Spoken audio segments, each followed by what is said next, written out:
Ay, nako, Rachel. Labot ng chat, labot ng tawag. Ganyan naman lagi. Nagmumukha na ako hanggang dyan ah. Siyado mo naman. Ipla mo ang kapi doon. Ipla mo ang kapi doon.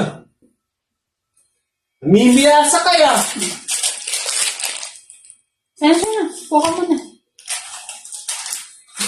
Huwag mo na ulitin yan ha.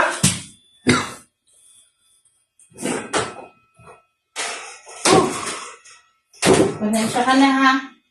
Hindi na kita i-chat sa susunod.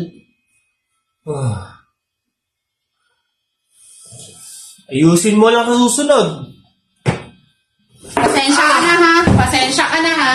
Aray ko.